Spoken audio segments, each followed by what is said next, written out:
రంగారెడ్డి జిల్లా షాద్నగర్ పట్టణంలో ఇందిరా మహిళా శక్తి సంబరాలు ఏర్పాటు చేశారు. ఈ సంబరాలకు ముఖ్య అతిథులుగా రంగారెడ్డి జిల్లా ఇన్ఛార్జి మంత్రి శ్రీధర్ బాబు, కలెక్టర్ నారాయణ రెడ్డి, షాద్నగర్ ఎమ్మెల్యే వీర్లపల్లి శంకర్ పాల్గొని మహిళా సంఘాలకు 3.25 కోట్ల చెక్కులు పంపిణీతో పాటు లబ్ధిదారులకు రేషన్ కార్డుల పంపిణీ ప్రారంభించారు.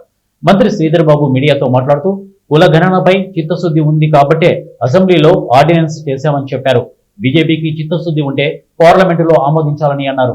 గత 10 సంవత్సరాల కాలం ఉన్న ప్రభుత్వం మహిళల సంక్షేమం, విద్య, వైద్యం మర్చిపోయిందన్నారు. మహిళా సంఘాలకు వడ్డీ లేని రుణాలను ఇస్తున్న ఘనత కాంగ్రెస్ ప్రభుత్వాన్ని చెప్పారు. ఆత్మస్థైర్యంతో ఎదుగుతున్న మహిళలందరికీ శుభాకాంక్షలు తెలిపారు. చట్టం చేయడానికి వెనుకాడకుండా చట్టం చేసి ముందుకు పంపినాం. ఈ రోజు బీజేపీ వారిని మేము అడుగుతా ఉన్నాం, మీకు చిత్తశుద్ధి ఉంటే పార్లమెంట్ లో సవరణ చేయండి. ఎందుకు చేస్తలేరు?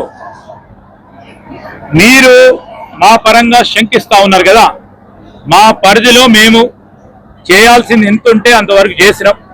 దాని పరంగా పోరాటం చేస్తాం, దాన్ని అమలు చేసే ప్రయత్నం చేస్తాం.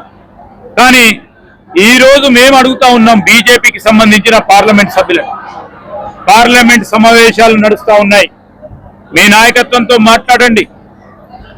మేము పంపిన చట్టసభకు సంబంధించిన బిల్లును ఆమోదం చేసుకుంటూ దానికి తోడు మీరు ఆ చట్టంలో సవరణ తీసుకురావడానికి మీరు అడుగులు వేయండి. ఎందుకు వేస్తలేరు అని అడుగుతా ఉన్నాం. మన తెలంగాణ రాష్ట్ర ప్రజలందరూ కూడా వేచి చూస్తా ఉన్నారు.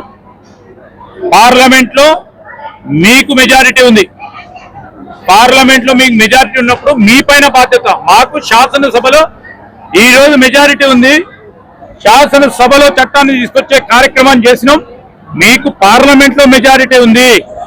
మీరెందుకు చేయటం లేదని తెలంగాణ యావత్ రాష్ట్ర ప్రజలు